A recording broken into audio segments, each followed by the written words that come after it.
Welcome to the video. Settle in and let the weight of the day soften.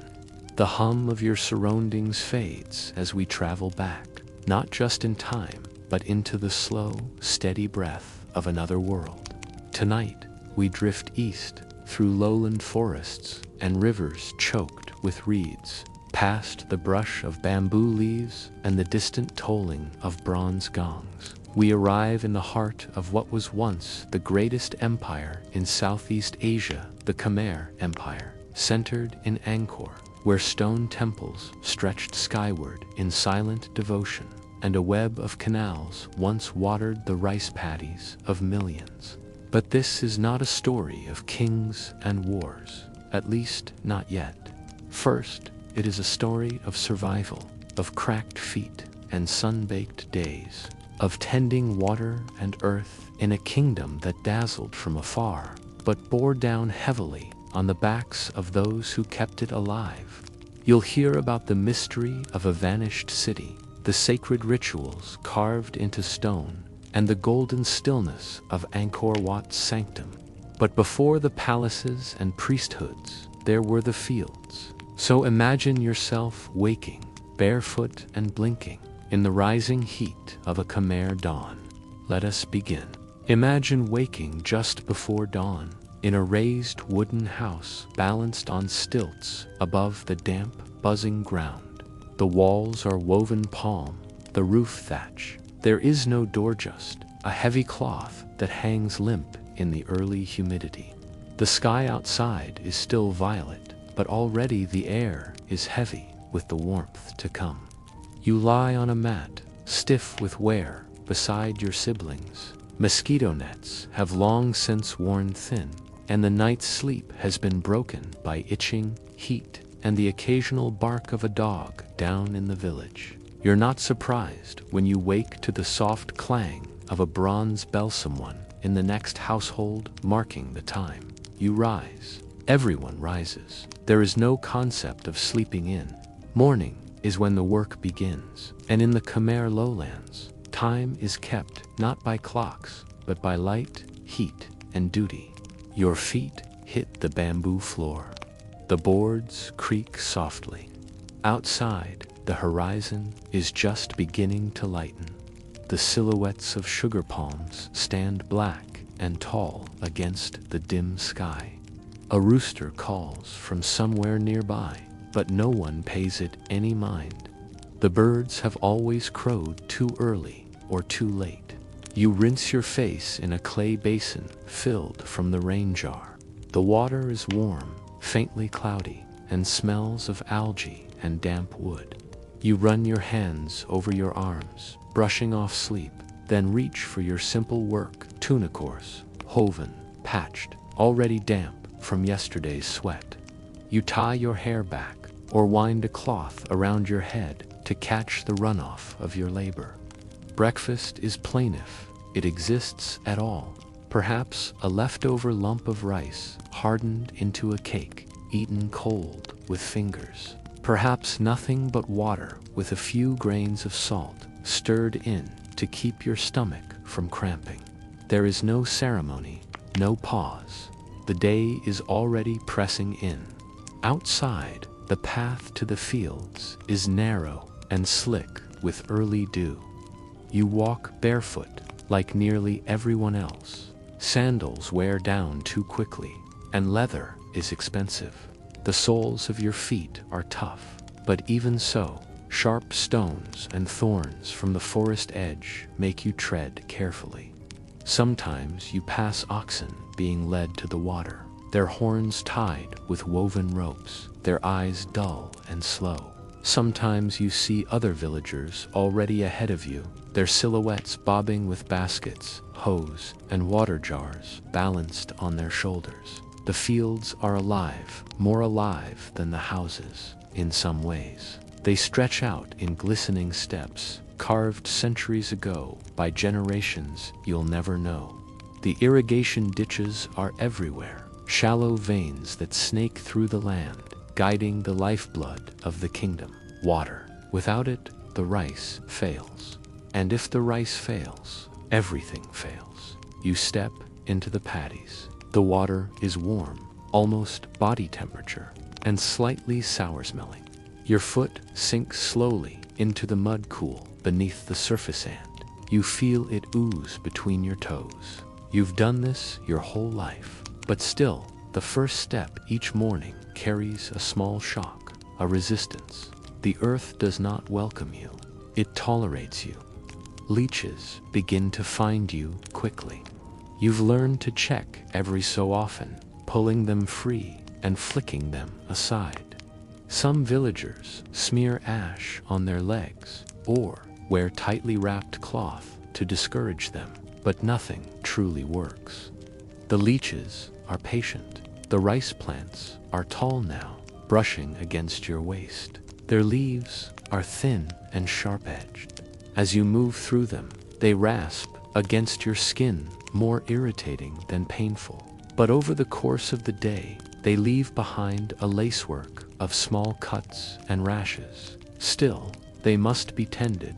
The weeds must be pulled. The banks must be reinforced. Sometimes you kneel in the mud for hours, hands deep in the muck, hunting for a clump of tangled root or replanting stalks that were pulled by storms or trampling water buffalo. All the while, the sun rises higher.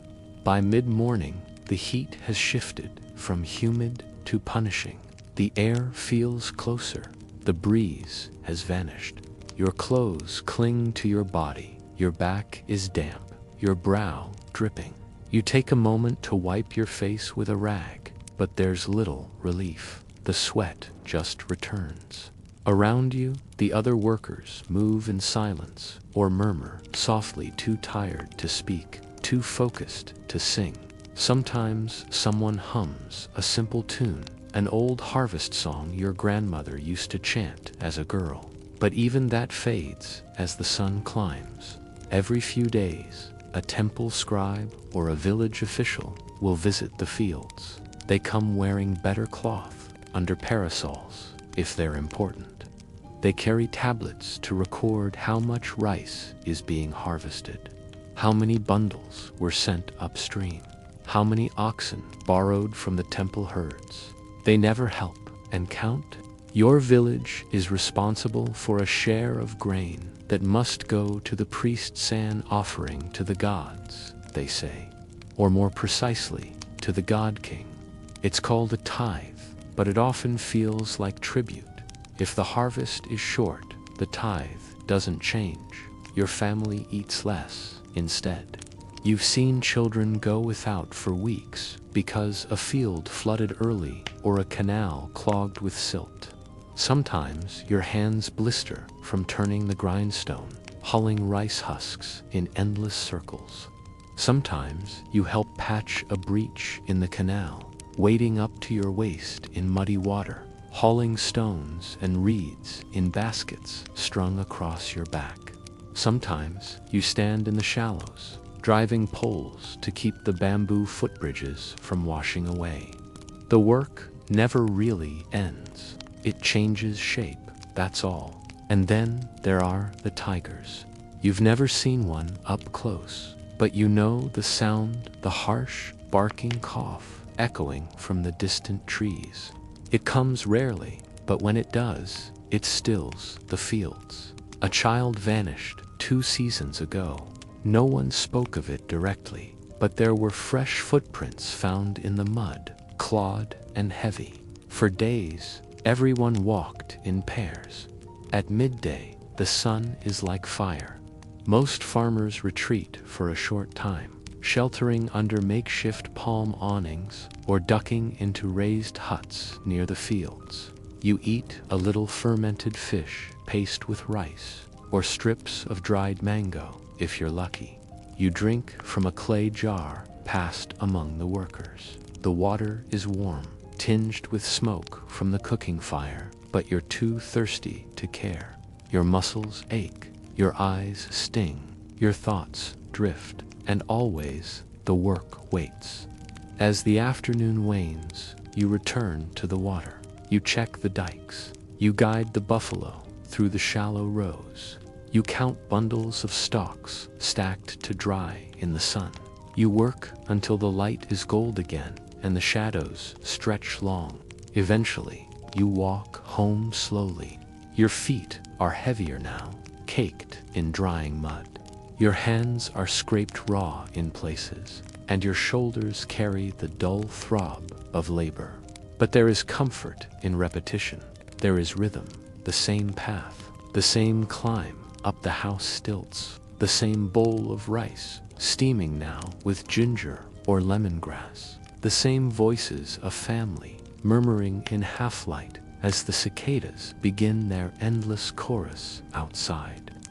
Night brings some peace, a wash from the rain jar, a shared mat beneath a fraying net, perhaps a story told softly in the dark of Naga serpents, or kings who once flew on golden chariots, or women who sang rice into bloom.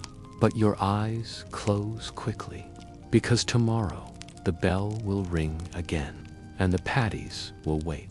The morning begins again and again and again.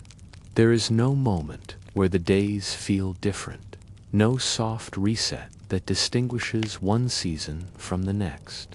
Instead, life here moves as the water does, slow, heavy, purposeful. The year folds in on itself, and though the colors of the rice may shift from young green to gold to brittle brown, the rhythm of your days does not. You rise before the sun, as always, not from an alarm, not from choice, but from duty. The same creak of the same bamboo boards beneath your feet, the same touch of warm water in the clay bowl beside the door, the same musty cloth you wrap around your head. The scent of soot, dampness, and distant lemongrass drifts through the village, but you do not pause to breathe it in. There is nothing romantic about routine when that routine never lets you rest. The quota is waiting, and so you walk the same path again, down the narrow dirt track, through morning fog and mosquito hum, past the neighbors' thatch walls and smoldering cook fires, and out into the paddies. The air is thick with stillness. Even the birds seem reluctant to cry out before the sun finishes rising. Your feet know the way. Every patch of uneven earth, every stone or broken branch, every gully carved by rain. The rice stands in rows before you, still and silent, waiting for your hands. You lower yourself into the warm, brown water. The mud closes over your ankles. You don't resist. You've stopped trying to avoid the squelch, the suck, the pull. You've stopped flinching when a leech finds the soft skin of your shin, or when a frog launches away just before your step. These are not surprises. These are constants, like the grain, the sun, the hunger. But it is not the labor that wears you down. It is the duration of it. The fact that it never ends, that even when the field is done, another waits, that even when the rice is cut, it must be dried, that even when it is dried, it must be pounded, sifted, weighed, taxed, stored, recorded. There are no easy days, only days where nothing goes especially wrong. The quotas never shrink, not with drought, not with storms, not when a child dies, not when the water buffalo wanders off into the forest and doesn't come back. The number stays the same. The tablet says so. The scribes do not look up from their ledgers. They are here to measure, not to see. You do not speak to the officials. Few do. They come in pairs, usually with clean robes and shaded brows. Their sandals are bound in oiled hide. Their eyes slide across you like water on waxed leaves. They count the bundles. They note the yields. Sometimes they mutter in low voices complaints about the slow oxen or the heat, but they never linger. Their visit is brief, their judgment final. If the village does not meet the expected share, the temple withholds blessings. The shrine oil is cut off. Salt becomes rare. The headman is called forward, made to kneel. sometimes punished. Sometimes someone else is blamed, a cousin, an elder, a mother whose grain basket was found to light. It doesn't matter who, not really. The weight of the punishment never settles on the one who counts. It settles on the ones who carry, and you carry, always. When the rains come early, the water drowns the seedlings. When the rains come late, the soil hardens and cracks. When they come just right, the officials nod, but do not thank. The kingdom takes rice as its right, and always has. Your ancestors gave, your parents gave, now you give. And still, there are the canals. These winding veins stretch far beyond the village, deeper than memory, layered like threads upon the land.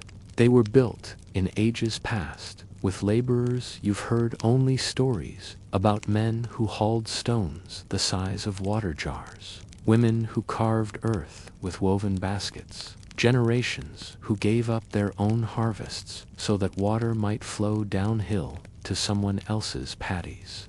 You inherit their labor. You inherit their ditch work. You inherit their exhaustion. When the canals clog with silt weather, from rain, from animal droppings, or from creeping weeds, is your job to climb in and clear them. You remove your tunic and tie it around your waist. You wade chest deep into the filmy water. You smell the sulfur, the rot. You feel the muck between your fingers as you scoop and toss, haul basket after basket up the banks. Sometimes you find fish stranded in the side pools, their gills fluttering. You pocket them for supper if no one sees. Sometimes you disturb a snake or a hissing lizard that streaks away before you can react. You never stop digging. You repair the dikes with red bundles and clay. You stomp them down with your feet until the leaks stop. You mend broken sluices with splints of bamboo lashed in place with vine. When the system fails, there is no one else. No one comes from the palace. The fields belong to the farmers, but the water belongs to the king. Sometimes you are sent upstream to assist in other villages. Sometimes they come here, but always the work must be done, even when a family has lost someone, even when someone is too ill to stand, because illness is always near. Not just fevers, though they come, creeping into the lungs and the limbs like warm fog, but coughs, stomach cramps, fatigue that turns limbs to stone. You learn to tell the difference between the fevers that pass and the ones that take. A child lies on a mat for 3 days, pale eyes, unfocused. You boil every herb you can find. You chant old words under your breath, words your grandmother taught you, but whose meaning you no longer know. Still, you say them. Sometimes the child recovers, sometimes not. Sometimes it's not a child. The mother disappears for days, lying in silence, her face turned to the wall. Her youngest daughter combs her hair in silence and does not cry. And still the quota remains. Still the grain must be delivered. Still the water must flow. Your neighbor's cousin buries his father one morning, and that evening he is back in the fields, dragging a rake behind him, barefoot and hollow-eyed. No one comments. No one asks. There is no room for grief where grain must grow. Yet there is something quiet beneath it all. Not hope, perhaps, but endurance. A kind of soft agreement that though the days do not ease, they continue. That beneath the heavy sky, among the rippling paddies, there is solidarity, quiet, subtle, unspoken. You share meals. You pass clay jars hand to hand. You prop each other up during the canal repairs. You listen to stories, even when you are too tired to respond. Sometimes, at night, you sit outside your house, legs stretched out, watching the stars through the silhouette of a banana tree. The world is still. The heat lifts slightly. Somewhere in the distance, a flute is playing a reed pipe, breathy and unhurried. It does not reach you clearly, but it does not have to. The sound is enough to remind you that you are not alone. The paddies sleep, the canal rests, and for a few hours, so do you. For as long as anyone remembered, the rains had come. Not always on time, not always evenly, but they came. The sky would gather its weight, thick and gray, and spill itself out over the lowland paddies. Thunder rolled softly in the distance. Frogs bloomed from the ground like fruit. The smell of wet rice and thatch filled the lungs. It had always been this way. You had grown up with the sound of rain pattering on palm roofs, on water jars, on the upturned leaves of banana trees, and then it began to slow. The first year, no one panicked. The rains came late, only by a week, then another week, then another. The paddies waited. There were whispers. Maybe the Naga serpents had turned their eyes. Maybe a forgotten shrine had been neglected, a mistake, a lapse in ritual. People brought offerings to the old stones. Incense was lit. The air thickened with burnt sap and quiet hope. The priests held longer ceremonies. They chanted deep into the night. Villagers sat by the canals in silence, watching the water slow into stillness. You remember that year clearly. You were just old enough to carry 2 water jars, at once one on each end of a bamboo pole. You walked every day to the distant pond that hadn't yet dried, passed through groves where even the monkeys had grown quiet, and filled the jars with careful hands. One evening, the western sky turned the color of bruised copper, and for a moment, everyone hoped it meant rain. But no clouds followed, just a strange wind and the sound of birds fleeing inland. The smell of dry grass never left after that. In the 3rd year, there were no frogs in the fields. Children used to chase them, laughing, flipping them out of water with long reeds. Without water, the rice withered in place. Villagers tried planting deeper, tried digging further, tried invoking older names carved into the walls of temples so ancient no one remembered their meaning. Even the elders were uncertain. Their stories, passed down by firelight, now ended with ... but never like this. Still, the quotas came. Some traveled with guards now, uneasy in the smaller villages. They recorded what was missing, and then quietly left. You watched your headman bow before one of them, his voice tight with restraint. That night, your household ate rice gruel, so thin it looked like water. Not out of faith, out of fear. No one spoke openly of what would happen if the empire's grain reserves ran dry. But everyone knew what it felt like. The jungle grew louder. It no longer rained when the moon was full. The canals cracked at the edges. The fish disappeared, then the turtles, then the birds. One evening, the sky went yellow with dust, and no one left their homes for a full day. You walked past the old shrine near the banyan tree and saw that someone, maybe a child, maybe a desperate mother, had placed a clump of rice husks on the offering stone. A crude gesture, a quiet hope. Even that was gone by morning. When your village's canal dried completely, you followed your uncle 2 days' walk downstream to find new water. It was as though people had vanished all at once, not in panic, but in quiet surrender. Later, rumors arrived. Some had joined wandering monks. Some had slipped into the forest, hoping to live on wild yam and silence. Some had walked west, into lands where the Angkor Empire did not reach. Those who stayed did what they could. You carried rocks to reinforce cracked dams. You dug trenches deeper than you had ever dug. You carved little Naga serpents into soft wood and hid them in the rafters. The sky stayed blank. When the wind blew, it carried not the scent of rain, but the scent of dust. When the birds called, they did so from far away. When the night fell, it brought no coolness, only stillness. At night, you listened to your mother whisper prayers into a cracked bowl of water. Each morning, she drank from it before saying a word. Eventually, even the temples began to change.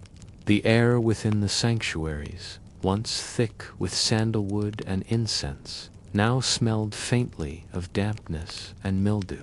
You saw cracks spreading like vines along the base of a great tower at Angkor, Tom hairline at first, then wider. You touched one once, and it was cool, deeper than it looked. The stone was splitting from within. The gods, it seemed, were breaking, and with them the empire. But there was no proclamation, no trumpet call, no war. The empire didn't fall. It thinned, it emptied, like a bowl slowly leaking at the base. At first, you don't notice. Then you realize your rice has grown dry. The priests stopped coming. The scribes stopped recording. The taxes, perhaps, were still owed, but no one arrived to collect them. There were still festivals, but fewer. Still chants, but quieter. Still temples, but quieter. Still temples, but quieter. Still, then came the strangest moment of all. The day's silence outgrew the sound. You stood in the dry rice field, looking at the sky, and realized there were no birds, not a single wing in the air. The great waterworks, the pride of 1,000 years, now sat dry and sunstruck. You crossed one of the berets, one sawn foot. The cracked mud crunched beneath you like broken pottery. You could see where old boats had sunk, where a stone platform once used for royal rituals now stood exposed, its base carved with vines long covered by water. You stood on it. But the jungle pressed in, green, silent, patient. It did not conquer. It merely waited. The world was turning, slowly, quietly, without anger, without apology. And you mud-slicked, sun-dried, weary, were only one heartbeat in the long silence of that change. And then the silence deepened. The drought didn't end with fire.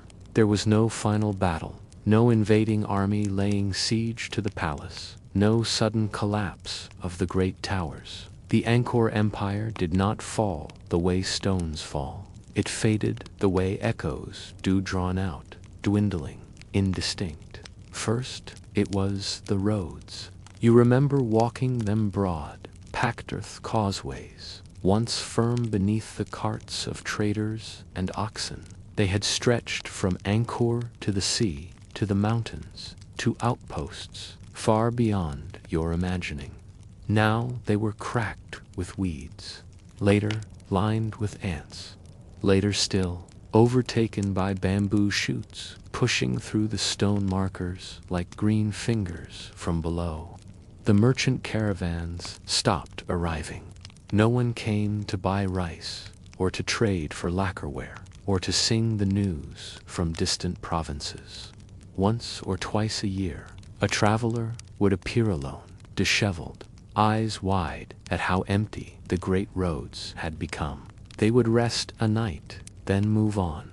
You never saw the same one twice. Then came the loss of sounds. For centuries, the empire had been filled with noise, not shouting, but the steady murmur of life, wooden mallets pounding rice, the clatter of oxen carts, bronze bells ringing the hour at temple gates, the distant singing of ritual prayers rising from the sanctuaries as priests offered smoke to the heavens. One day you realized the those sounds had thinned. Fewer bells, fewer carts. The chant at sunrise came from only one or two voices now, echoing faintly down the temple corridors. You sat in the shade of a tamarind tree, and for a long while all you heard was the breeze shifting the dust. The people began to leave, not in flight, but in exhaustion. At first, it was only those who had nothing left to harvest. Families with no more tools. Villages where 3 harvests had failed in a row. They gathered what they could carry: mats, pots, a few dried fish. They left behind rice granaries, now home to insects, walls softened by mold, clay stoves filled with cold ash. They walked into the forest or into the hills. Not all were seen again. The jungle began to move in, unnoticed at first. Thin vines curling along roof edges, a fig tree taking root beside a shrine, moss spreading across the outer walls of the monastery. You told yourself it was temporary, that the rains would return, that the plants would retreat, but the vines thickened. The moss grew fat and plush. You visited a nearby temple one afternoon, hoping to pray for guidance. The doors were open, the inner sanctum empty. The water basin had gone dry. In its place, a spider web shimmered between 2 pillars. The altar smelled of mold, not incense, and yet the gods remained. Carved in stone, they still looked down, calm, detached, unmoved. You sat beneath an old relief of Vishnu reclining upon the serpent Anantahand, waited for something to stir.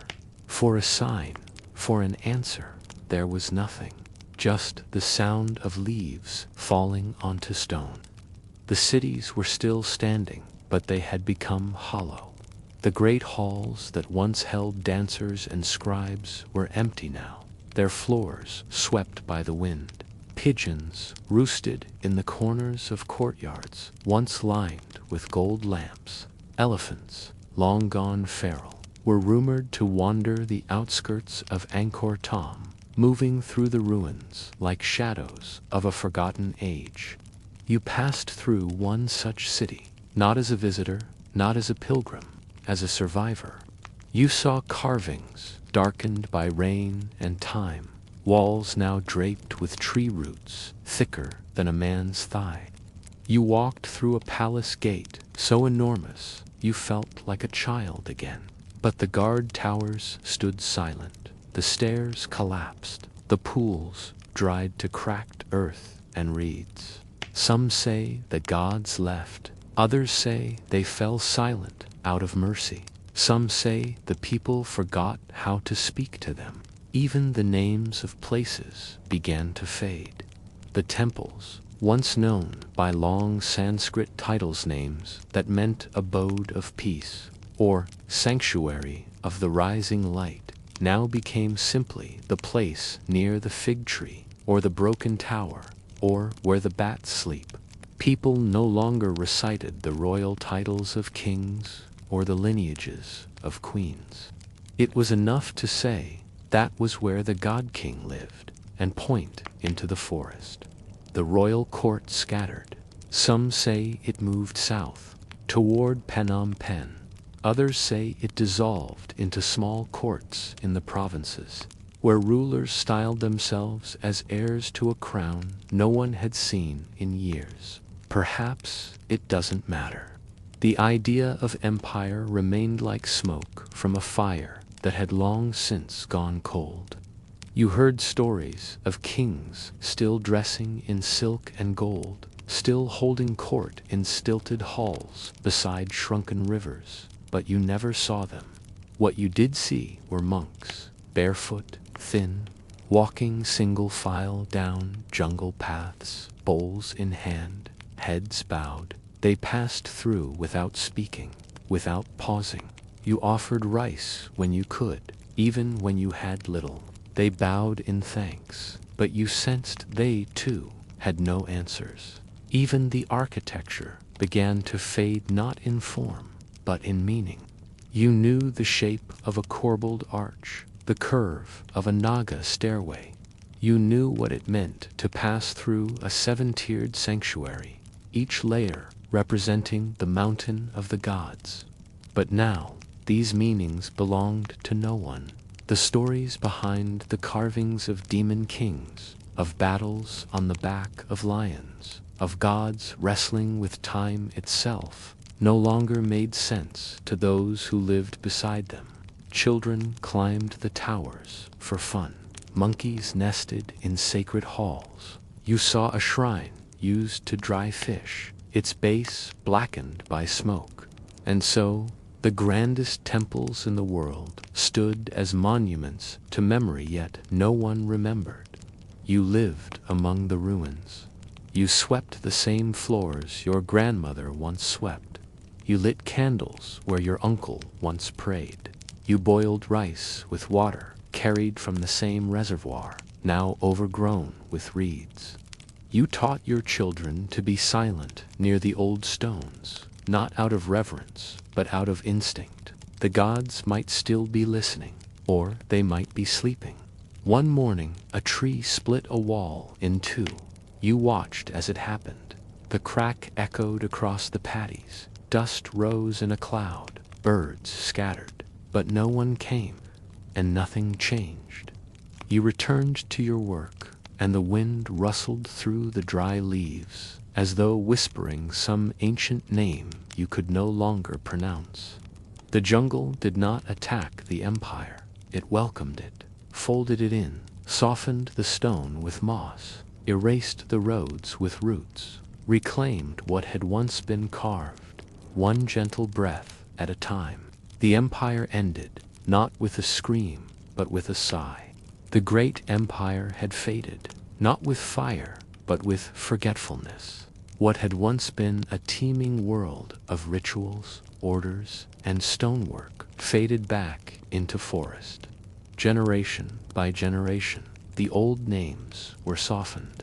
The carved stories became unread. The cities lost their edges. The empire dissolved, not by conquest, but by time and silence. In the villages that remained, the stories changed, of forgotten roads that no one dared walk anymore. Some said the forest was haunted. Others said it was sacred. Children were warned to stay close to the rice fields, to avoid the ruins deep in the woods, where roots hung like curtains from broken archways, and the wind whispered in voices no one could trace. And so, what was once the center of the world became a shadow, until one day, centuries later, it stirred again. At first, it was only the temples, myths, perhaps, exaggerations, but still, they came, and when they reached Angkor, they were stunned. They found vast complexes of stone, overgrown but unmistakable, towers crowned with lotus petals, corridors running for hundreds of meters, lined with carvings so precise, so intricate, that they seemed untouched by time. Whole walls filled with stories battles, celestial dancers, kings mounted on elephants, gods walking the heavens. Where were the people? Temples alone did not make an empire. There had to be more. For nearly 100 years, no one could find it. But in the late 20th century, a new kind of eye opened. Satellites from far above. There were lines too straight to be natural, grids, angles, shapes buried under centuries of leaf, soil, and vine. And then, slowly, the outline of the missing empire began to reappear. The clues were subtle. A straight line of trees where none should be, a curious ridge in the ground, faint discolorations in flooded paddies, all of it adding up to something deliberate, something vast, something astonishing. And then came LiDAR, light detection and ranging technology that fired laser pulses from above, stripping away the jungle canopy and revealing what lay beneath in digital detail. And with it came revelation. The jungle was not wild. It had grown over something massive. Was the skeleton of Angkor's true greatness not just its temples, but its water? Enormous reservoirs, canals stretching for miles, dams, dikes, spillways, moats. An entire civilization not built beside a river, but built to command it. The engineers of Angkor had done something breathtaking. They had bent water to their will. This was not incidental irrigation. This was not a scattering of ponds or streams. This was a city of hydraulic design. When it rained and the monsoon rains could be sudden and ferocious, the water was captured, held in enormous Barramon-made reservoirs, so large they could be seen from space. The West Barre, over 8 kilometers long, the East Barre, nearly as large. The whole city was tied together by an invisible lattice of flow, and every part of it mattered. A spillway too narrow could cause a flood. A canal blocked by leaves could cause a famine. It was precision on a grand scale, and it had been forgotten. They dug wells near collapsed spillgates. The forest floor had smoothed the evidence, but the earth remembered. With every scan, with every survey, a fuller picture emerged. The palaces had stood in the center, ringed by canals. The markets had been placed near the minor spill. The fields had been aligned with the direction of water, flow not north and south, but according to subtle slopes, unseen by the eye, but known to the ancients. Even the temples themselves, symbols of heaven carved in stone, were part of the system. Every spiritual act was also an engineering one. When you walked beneath the lintels, past carvings of gods battling demons, you were also walking inside a water gate, part of a system designed to balance sacredness and survival. Channels clogged with sediment, abandoned canals, half dug, as though the workers never returned. Changes to the river's course that threw the whole system off balance. Perhaps it was too much rain, too soon, but the system so precise, so dependent on every part, may have failed under its own complexity. And when the water failed, the people left, but the earth did not forget. Even now, if you walk in the jungle outside Siem Reap, you may stumble onto strange mounds, rectangles of raised earth, long, straight ditches filled with grass, patches of jungle that grow in perfect squares, that listened to the rains, that built in rhythm with the flood and the dry, that raised stone to heaven and shaped canals into the earth. And though the temples may be the face of Angkor, it was the water that was its soul, still there, still waiting, still flowing in the quiet lines beneath your feet. You wake early. The sky is still deep gray. The mist floats low along the ground, swirling gently between the tree trunks and rooftops.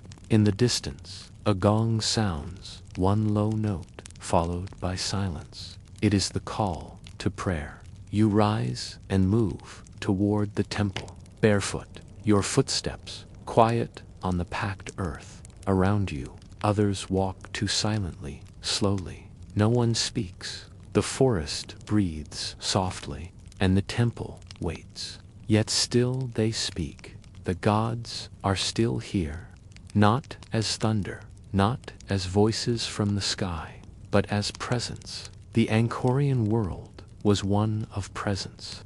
Everything that existed had spirit pra, the sacred force that filled trees, stones, rivers, wind. Nothing was simply what it appeared to be. A doorway was not just an entrance, but a threshold between realms. A river was not just water, but a path for nagas. A king was not just a ruler, but the body of a god. This was the shape of belief, and its architecture was everywhere. Angkor was built as a mirror of the cosmos, not a metaphor, a map, a machine, a model made of stone and water and ritual time. Each temple was a version of the universe itself. The central towers represented Mount Meru, the great mountain at the heart of creation, where the gods lived. Around Meru were smaller towers at satellite peaks. Then came galleries, long corridors encircling the center like concentric mountain ranges, and around those the great moat, symbolic oceans, wide and calm, holding the world in balance. To walk through a temple was to pass through this sacred map, each step a journey closer to the divine. You entered through gates, watched by stone guardians, past walls covered in carvings of ancient battles and celestial legends. You walked deeper, the corridors narrowing, the light dimming, until, at the heart of the structure, in a chamber cool with incense smoke, you reached the innermost sanctuary, the axis of the universe. There, the God King resided, not in person, in spirit. The Gavaraja, the God King. This was not simply a pious metaphor. This was a living transformation. At the height of Angkor's power, the king was considered not just chosen by the gods, but joined with them. Through elaborate rites, he was infused with the essence of Shiva, or Vishnu, depending on the erond. His divine presence was anchored in a sacred object, typically a linga of polished stone. That linga would be placed in a temple constructed for that reign. There, through offerings and ritual, it would be fed and honored. To offer food to the linga was to feed the king. To bathe it in oils and milk was to cleanse the cosmos. In this way, faith, politics, and nature were woven together. The rains, the floods, the harvest, the survival of the people all depended on the balance of this divine union. It was fragile, and yet it endured for centuries. Each morning, fires were lit and water carried. Monks walked in slow procession. Priests studied palm leaf manuscripts, their fingers blackened by lamp soot. They traced stories written in Pali, in Sanskrit, in ancient Khmer, languages of scripture and law, devotion and command. But belief did not live only in temples. It lived in gestures, in how you greeted your neighbor, in the amulets tied to your child's wrist, in the soft way your grandmother bowed to the kitchen stove before cooking rice. It lived in the songs sung at dusk, calling to ancestral spirits, in the careful placement of offerings, a smear of turmeric, a sprig of basil, a cup of water left for spirits at the edge of the field. And it lived in the serpent, the Naga. You could not live in Angkor and not live with the Naga. They coiled around the balustrades of temple stairways, seven-headed and watchful. They guarded bridges where water flowed beneath. They crowned the gates to the city. Their long, sinuous bodies, carved in perfect symmetry, reminded all who passed. This land was older than the gods. In the myths of the Khmer people, the Naga were not just protectors, they were ancestors. One story tells of a foreign prince traveling to the land where the Naga lived. There he met a beautiful serpent maiden, daughter of the Naga king. He married her. Their child became the first Khmer in this way. Every Khmer was descended not from humans alone, but from the spirit of water itself. It is why the Naga still watch over roads and rivers, why their image is traced into pottery, tattooed into skin, woven into silk. They are always watching, even in dreams, even in ruin, even now.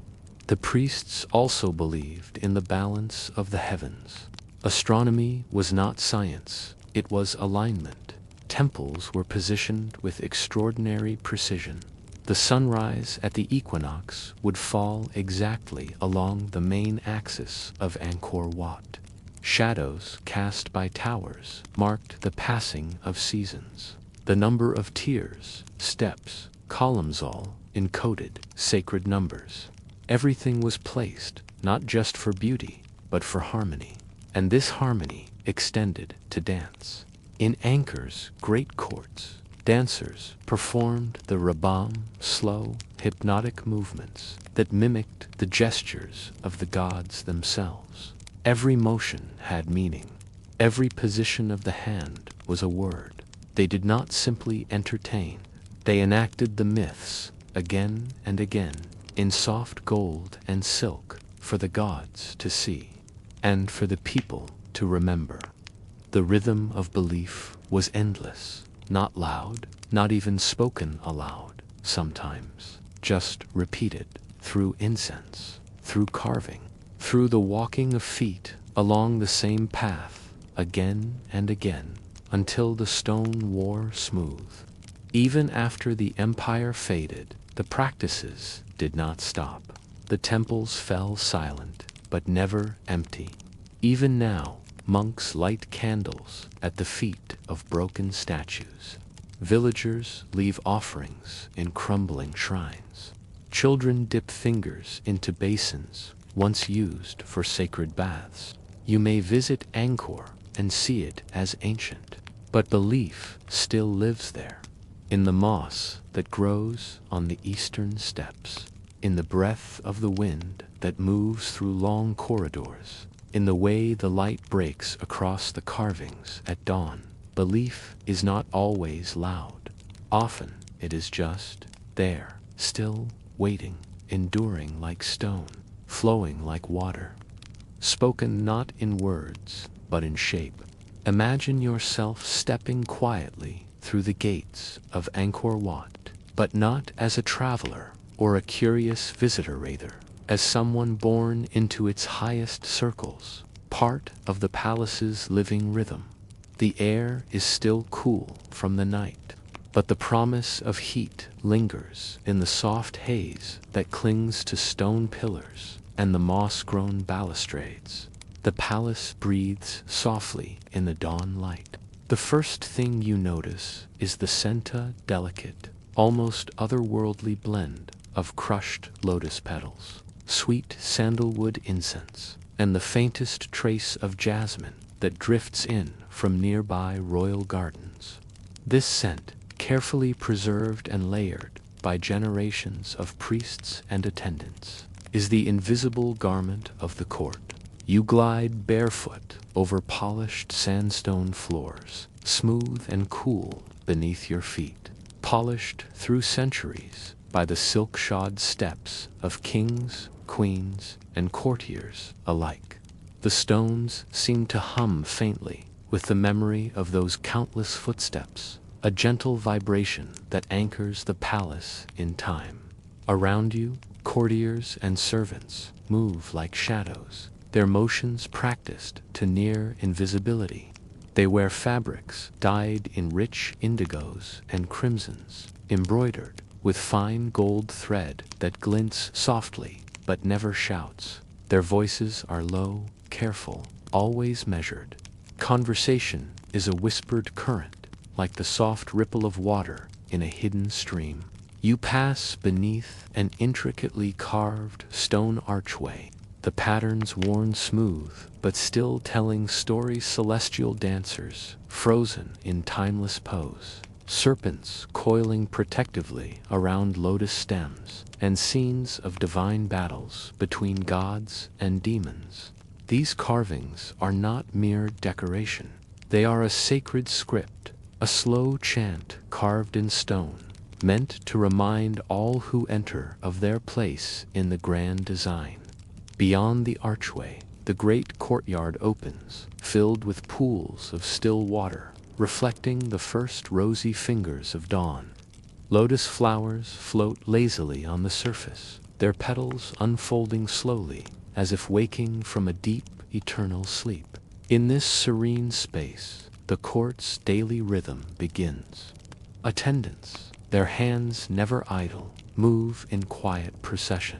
Some carry copper bowls filled with pure water from sacred springs. Others bear platters of delicate fruits and rice cakes, their surfaces glossy with syrup and sprinkled with toasted sesame seeds. The servants' movements are as choreographed as the dancers' steps, a silent ballet designed to honor the space and the spirits that inhabit it. You are led into the inner chambers, where the air thickens slightly with the scent of beeswax and the faint smoke of incense spiraling upward in slow, curling tendrils. Here, the light falls softer, filtered through carved latticed windows and gauzy silk curtains embroidered with mythic scenes.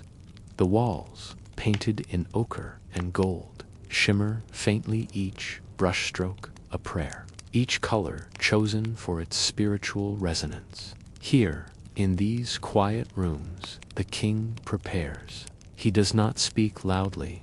His voice, when heard, is calm and deep, the sound of still water pooling in shaded hollows.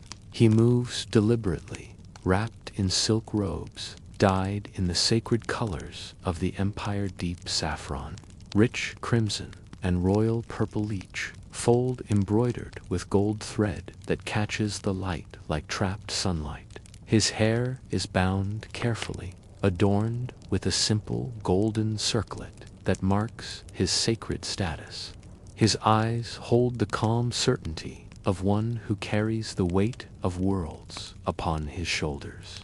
Before him lie offerings bowls of jasmine-scented water, fresh fruits, and flowers gathered from the palace gardens. These are not mere tokens, but vital energies, charged through ritual to maintain the divine balance between heaven and earth. As the king begins his morning rituals, priests and attendants gather silently. They chant softly in languages old as time itself, Sanskrit and Pali word, a drop in the river of prayer. Their voices rise and fall like the gentle wind through the temple corridors, carrying blessings into the unseen corners of the palace. Outside these inner chambers dwell the queens. Their lives are woven from threads of gold and shadow. They move with the grace of lotus blossoms, opening at dawn, slow, deliberate, and filled with quiet power. Dressed in delicate silks, dyed with natural pigments, deep reds from the roots of the madder plant, soft greens from crushed leaves, their gowns are adorned with fine gold leaf and filigree, jewelry that sparkles faintly in the low light. Their hair is arranged in elaborate coils, bound with bands of gold and studded with tiny pearls that catch the light like drops of dew. Though they dwell behind latticed screens and guarded corridors, their influence permeates the palace like the scent of incense. They are the keepers of secrets and the silent arbiters of power. Their whispered counsel shapes decisions that ripple through the empire. At times, a queen's smile or glance can set alliances in motion or unravel them.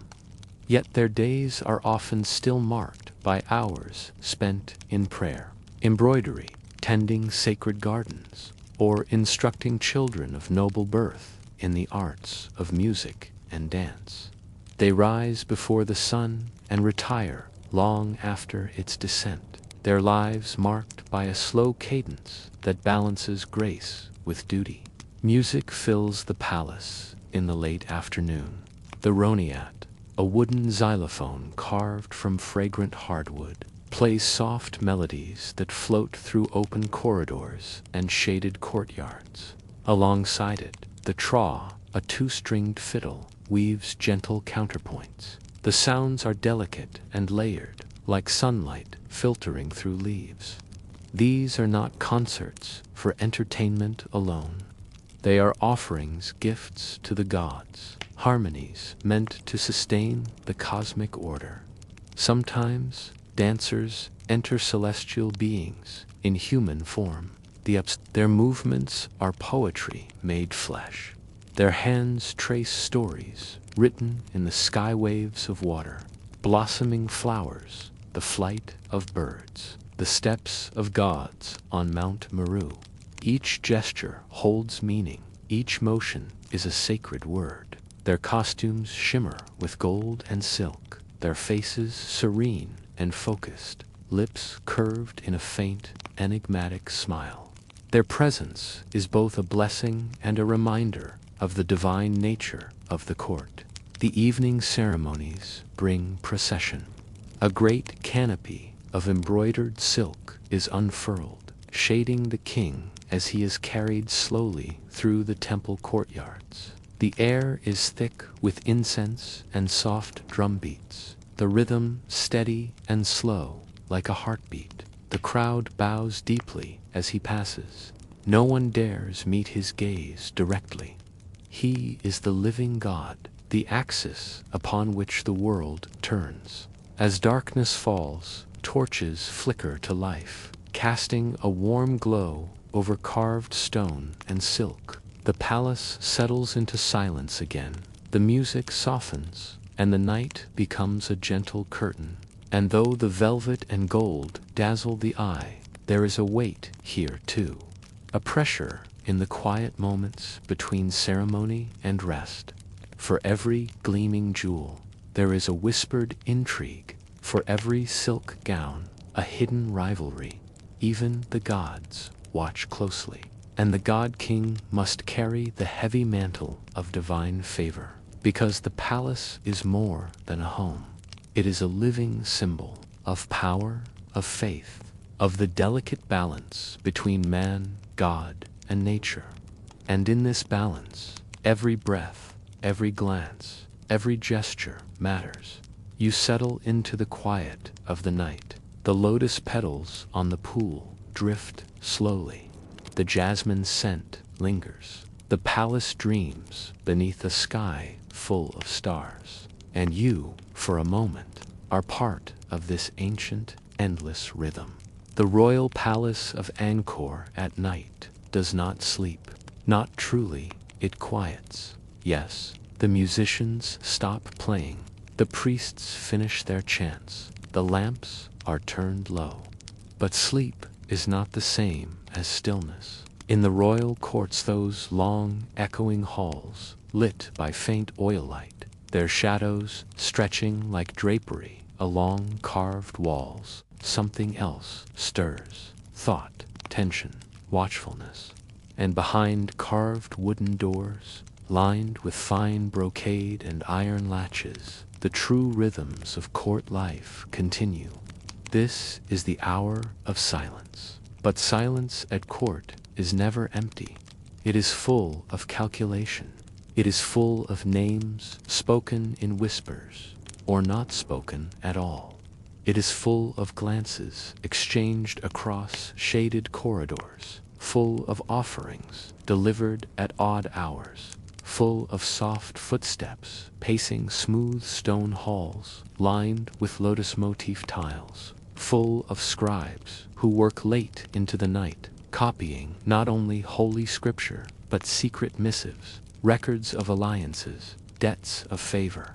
And above it all, at the center of this intricate and ancient web of ritual and politics, sits the king, the God King. A man, yes, but not merely a man. He is a vessel, a living conduit between heaven and earth, between the divine and the mortal. His authority rests not only on law, but on belief. It is belief that sustains him, the belief of his court, of his ministers, of the farmers who wake at dawn and bow in the direction of the central sanctuary, of the children who recite his name in schoolroom chants. The king must be unshakable, but no man is untouched by fear. And so he surrounds himself with protections, with rituals, with astrologers who chart the stars before major decisions, with priests who anoint his sleeping chambers with holy oils, with women queens consorts priestesses who serve not merely as companions, but as symbols, as extensions of sacred continuity. These queens, though kept behind latticed balconies and high walls, are not passive ornaments. They are political actors. Each comes from a powerful family, some from the core Khmer nobility, others from distant vassal kingdoms, offered as tribute. Their presence in the palace is a sign of allegiance, of marriage, as diplomacy, as divine contract. They live in separate wings. Their staffs are separate. Their loyalties are tested, and they watch one another constantly. Some are rivals, some are allies, most are both. One might control access to the young princes. Another might oversee the ceremonial dressmaker's unnoticed post, unless one remembers that clothing for festivals carries deep ritual meaning. A third queen, perhaps older, perhaps long out of favor with the king, might still hold quiet influence over the inner sanctum shrine where the linga of the god-king is bathed at sunrise. In such an environment, power does not roar, it whispers, and to lose power is not always sudden.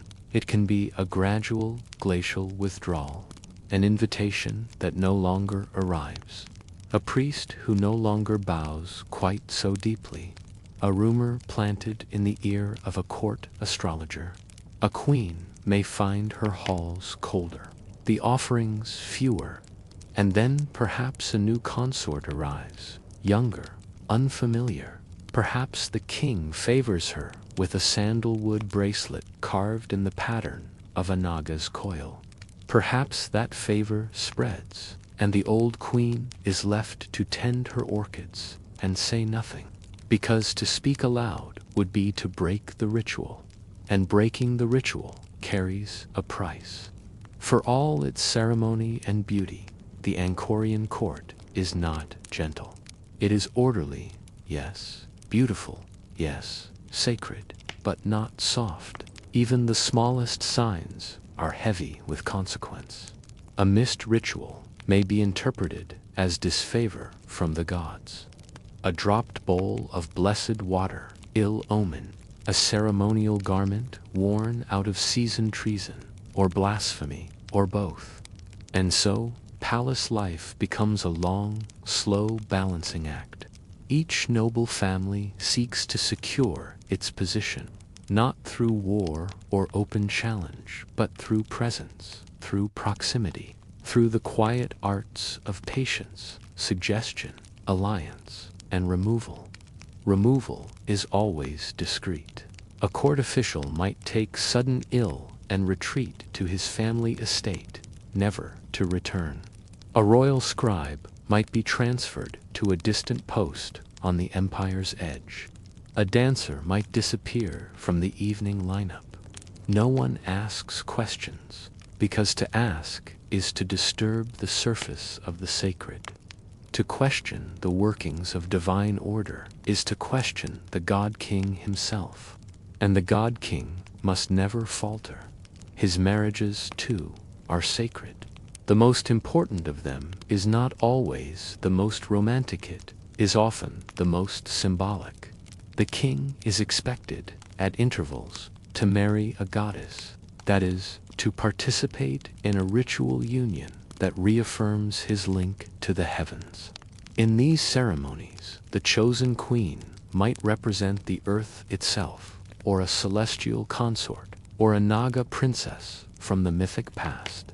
The wedding is elaborate, gold-threaded cloths, sacred music performed at dawn and dusk, vows spoken in ancient verses, offerings left at 9 shrines, the washing of feet, the binding of wrists, the sharing of rice.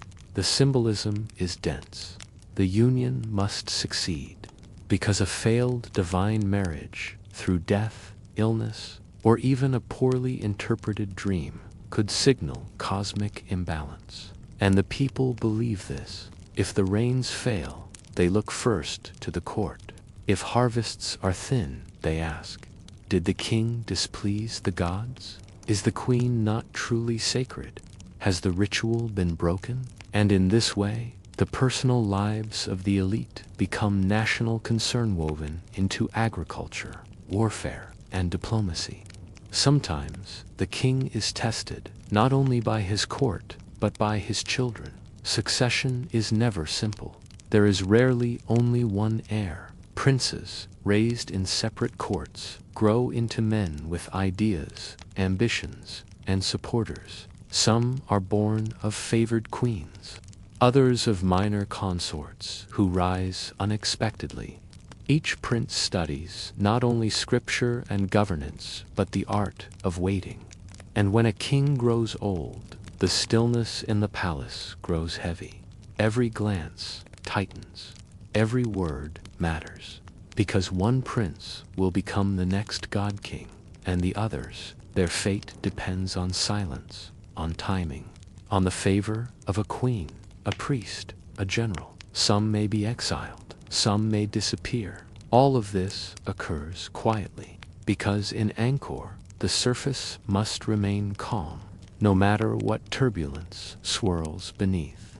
And so, the palace of the God King endures grand, golden, silent, a place of beauty, yes, of sacred geometry, of music and dance, of delicate food and incense, but also a place of watching, of waiting, of carefully chosen words and carefully buried truths. And in this stillness, history moves softly, endlessly, just beneath the surface. And now you return. Slowly, gently, you leave the halls of stone. The sun has long since set on the empire of Angkor. The jungle has reclaimed its outer edges. The gods no longer speak through kings, and the sacred moats lie still, their waters heavy with time, but the rhythm remains. In the quiet corners of Cambodia, monks still chant at sunrise. Lotus flowers still open in still pools. Children still walk barefoot to the temple, carrying incense and folded banana leaves. And the stones, those silent, weathered stones, still hold their stories, carved deep and steady, waiting for the next breath of wind to stir them awake. You have walked through palaces veiled in silence. You have seen queens waiting behind carved doors. You have felt the sun rise over flooded fields and heard the drums that echo only once every few generations. Now let it all drift. Let the heat fade. Let the incense clear. Let the jungle close softly around those old stones again. Let the dancers grow still. Let the God King sleep. You are here now, in this quiet room, wrapped in your own breath, surrounded by the slow, gentle turning of the world. The past is at peace. You may be too. Sleep well.